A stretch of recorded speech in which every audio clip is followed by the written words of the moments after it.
အားလုံးပဲမင်္ဂလာပါဒီနေ့တင်ဆက်ပေးမယ့်ဇာတ်လမ်းလေးကတော့ထိန်ဖြင်ရွာကအတန်တိတ်အလောင်းနဲ့ဒန်ဟာပြားလူဝက်ချက်ဆိုတဲ့စုံထုတ်ဇာတ်လမ်းလေးပဲဖြစ်ပါတယ်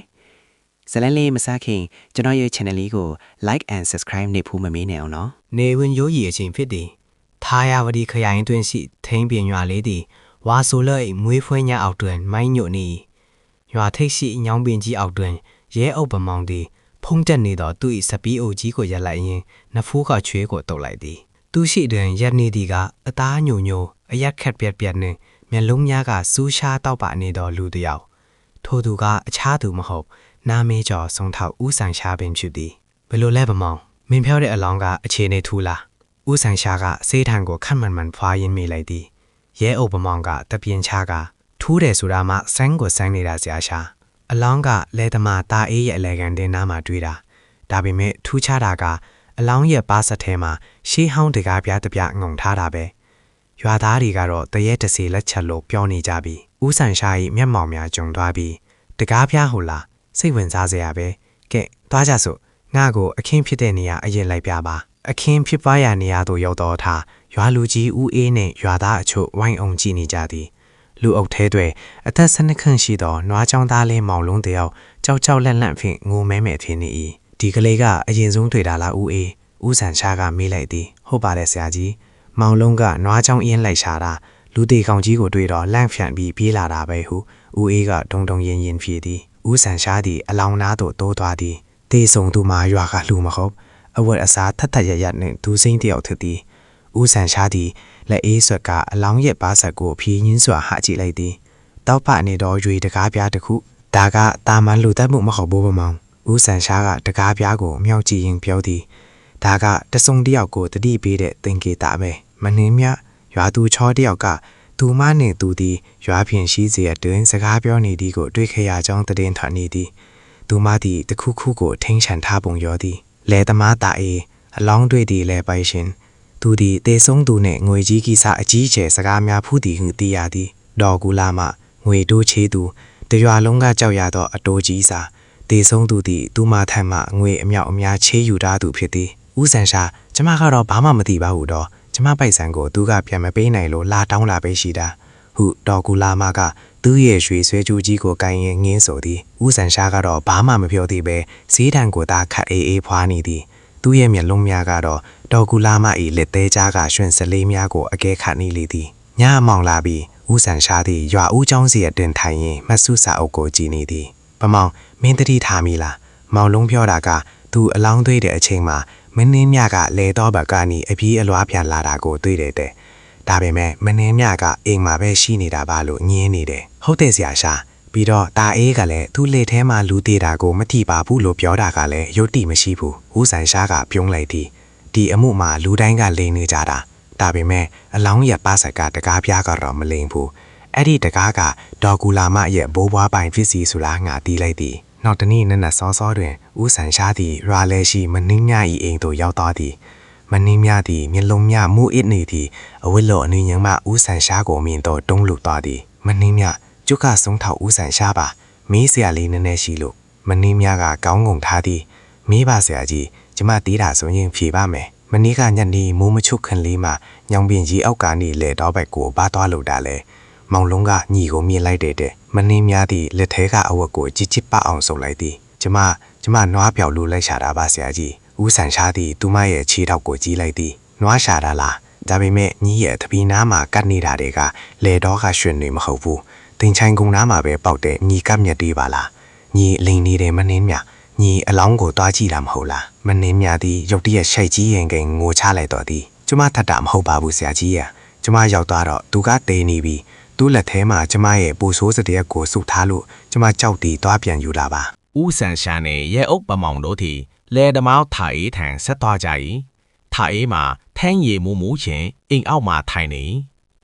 ထာအေးမင်းလဲသမားမှာလူသေးတာကိုဘာလို့ချစ်ချင်းမတိုင်တာလဲခုပမောင်ကမီထာအေးကထွေးခံတဲ့တသွေးတစ်ချက်ထွေးကကျုပ်ကဘာလို့တိုင်လာမှလဲဆရာရဲ့ကျုပ်လေထဲရောက်နေတဲ့အလောင်းကကျုပ်သက်တာမှမဟုတ်တာပြီးတော့အဲ့ဒီလူကဒေါ်ကလားမစီကငွေတို့ချေးပြီးထွက်ပြေးနေတဲ့လူစိန်ပဲကျုပ်ကအမှုပတ်မှာဆိုလို့မမြင်ချင်းရောင်ဆောင်နေတာဦးဆန်ရှာက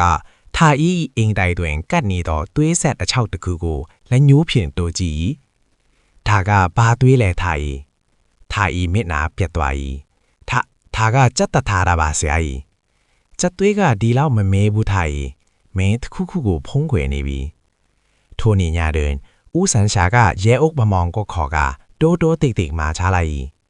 บะมองที่ย่างาดูติงชัยคงบัดมาเก่งปงวายาเมลูตัสมากาอลองพาสะเทกะทิงกาบยากูเปียนอยู่ชินนี่ลิงเมบยาเสียจีกะเลยทิงกาบยากะจกโดติงทาบีมหกล่ะสันชากะเปียงไลทากะงาดูติงทากะทาบีเมลูตัสมากะอลองมาน้าวทักโยหัดชัดตะคูชินีที่ได้โลเทงนี่ดาเอดาคารออลองเย่เอ็งจีไอเทกะซาตะซองเบตะเกรอเอ็งจีไอเทด้วยซามาชีบาสันชากะทะดิ้งลุนทาชินดาพีญาสันนาอีคันและมิงกาติงได้เมียเอาพงเขวนี่ติงใช้กงสีอลองท่ายาเสียนาโตลูยิตคู่กันไหลโทตูดีฐานช่างโกการทาบีอลองอีเอ็งจีเอ็งเมียกูสันตันนี่มาลูกเนี่ยประมองกาทำมีเสียงโทไหลสันชากะและในแต่มียองเอาด้วยปอลาโตลูกูจีกาตะปินชาไหลยัวลูจีคำยาพิลิงเมโลจุงมาเถียนทาเคผมยัวลูจีทีเมียนาผิวเลียวกาทายจาตัวเสียจีบลูติดาเลประมองกาอันโตตะจีมีสันชากาชิงพยายัวลูจีอยากพนันมากันนี่ได้ชวนลีกาเลกันทิ้งกาชวนลีปีดอตูกาอลองกูตุยเดอเชมาลูเตเยไอกับกูอเกะขันนี่ดางาตดีทามีตูชานี่ดากาดอกลามาสีกาตูรูนี่ยาวปูปองดีงวยเชท่าเดกติสาจุเป็นดีเขางงกาเวนขันไลยาดอดีตูนี่ตีทรงตูมามิวกางเวโตกวายตามยาที่ดีเวสุมาตยามาตะเคเชเมติงกาบยาโกป้าสะเทเทกาตีเยตสีเล็กชักคูเทนเอาลูกเคเชเมบลูเลฟมองอมูการอปีตัวบีสันชากาสีดังโกตะชัดพวายังเปียวเสียจีเอปีญาการอตะเกโกอังมาคันบาเบแต่เน่มันนี้มียาการอบาลุเล็งดาเลมันนี้มียากาอดีตได้ลูเนยีซาดูลีตูกาลูจัสมาโกมีไล่ปีแม่จวาลูจีโกจกโลมาเปียวเยรากูดออาลงเชียงตัวดีเนวินีจีกาเทงมิงยาอีอชีแบบมาทวนปอลาอีทรงเท่าสันชาทีตูเย่และสวยอีโกกันกาน้องทักโยขวัดสัตเซนเจมุมีอาชีอาสีโตชีแรงเจจีมีอาเพียงถวควาตัวลีดอตดีจวาลูจีโกแพนซีไลเพียงอมูบีหูอาลงกาเทมันเนจาต่อเลสันชากามูเซงบ่งมายาดีตูทีเยสักข้างฉกข้างตัวเองเมียนนาเปียดเนดอกูใส่จีนี่คำยาลูตันมุมาปาเวนดาร้อนมันเลยถ้าไม่แม่คำยาที่เอาแถและชัดออกมาขบูคำยาเย็นละเมามาชีเดอนาคาด่าดันยามาขบูลูกไก่ท้าเดดันยาเดทีตรงยิงเพียงละเมากูพงไลเสียจีเจ้าป้ามาเปียวเย่บูเปียวเย่เจ้าตาไม่ยาด้วยตัดอันเดียชีเดสันชากากูได้ทางด้วยAACCไทยไลน์สีดันกูมีอยู่ไลคำยามาเปียวเลยเจ้าตีบาเดคำยากูไก่นี่ดาดอกลามาหูละดอกลามาดีเทงบินราอีงเวโตเชตูตัดมาหูจองสันชาทรงสันติชีเฮียดีถอยมาดีลุงแก่ต่อเซนิดขังก็ทัดอัญญาแบบมาเปียงสุยลาดูถือปีทงยาอีนอกจองมาเลื่อนมองไม่ไหลประมองเมียนดอกลามาเอ็ดเองกูตัววันท่าถ้าบีแม่มาเวนเนงามองลุงกูยีมีเสียชีเดสันชาทีมาจองดาลีมองลุงกูขอกามองเวจุยมีเมียงมองลงเมื่อลองด้วยเดนิกาดอกลามาเอ็ดเองอนอกปากกาเมียงเทมาทูชาปาด้วยเลยมองลงกะเมียลงลีกเลพิงด้วยเดเสียจีอันนี้ยังโซเยปลิงขวัญด้วยอันยาจีเบปีดอด้วยสูนี้เดอวิสุดด้วยกูมีมิวนี้ดาเลด้วยเดสันชาดีและธรรมะตาเอกูจะฟังเพียงอยู่ข้ออยู่เสียเพียงดีตาเอดีอีจริงด้วยมูมันนี่ดอกเบเจ้าลั่นนี่ผมยาดีตาเอมีเองแดงกาตัวกาจะตัวมาหูบูสุรางาสันตัดตีบีลูตัวเบตีสงตัวหามีเองมายิงตัดขยาดามาหูละตาเอทีดูเท่ากาต้องพันดอดี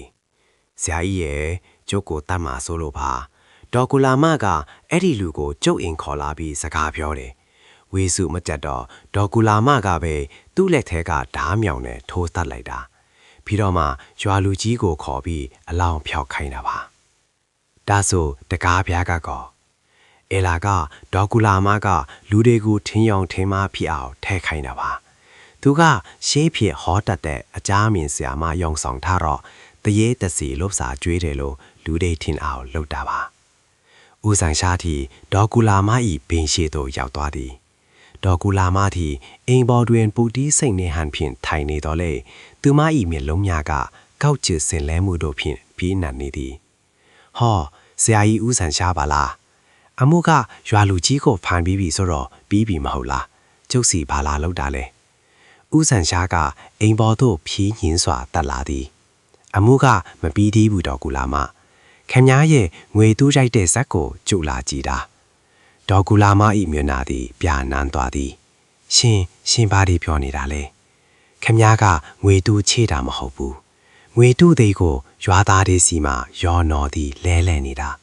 တေဆုံးသူကအဲ့ဒီငွေတူးဆက်ကိုခိုးပြေးဖို့လုပ်လို့ခင်များတတ်လိုက်တာပဲခင်များရဲ့အိမ်အောက်ကမြေတိုက်ခန်းထဲမှာအားလုံးရှိနေတယ်ဆိုတာကျုပ်သိတယ်ကူလာမအထိရုတ်တရက်ထိုင်နေရမှထက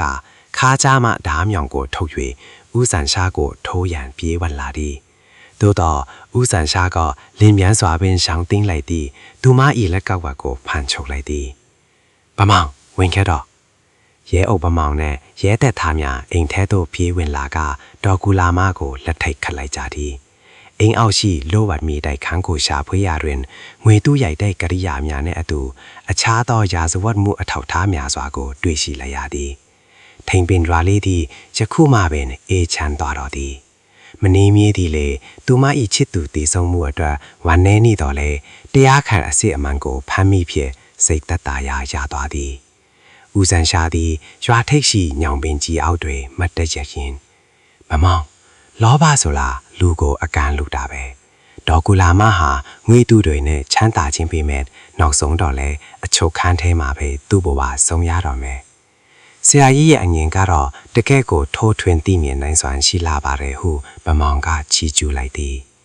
ဦးဆန်ရှာတာစီးတန်ကိုခါလိုက်ပြီးစပင်ပေါ်သို့တက်လိုက်သည်ကဲငါသွားအောင်မယ်နောက်ထပ်ထူးဆန်းတဲ့အမှုတစ်ခုကငါကိုစောင့်နေတယ်စုံထောက်ဦးဆန်ရှာဤစပင်လေးသည်ဖုံးတော်လဲတဲ့တဖြည်းဖြည်းပျောက်ကွယ်သွားလေတော့တည်းအခုလိုဂမ်ဘီရာဇလန်တွေကိုကြိုက်နေတတ်တယ်ဆိုရင်ကျွန်တော်တို့ရဲ့ channel ကို like နဲ့ subscribe လုပ်ထားဖို့မမေ့ပါနဲ့ဦးဗျာနောက်ထပ်လည်းထိတ်လန့်စရာဇလန်ကောင်းတွေနဲ့ပြန်လာခဲ့ပါမယ်အားလုံးပဲဘေးအန္တရာယ်ကင်းဝေးပြီးစိတ်ချမ်းသာကြပါစေဗျာ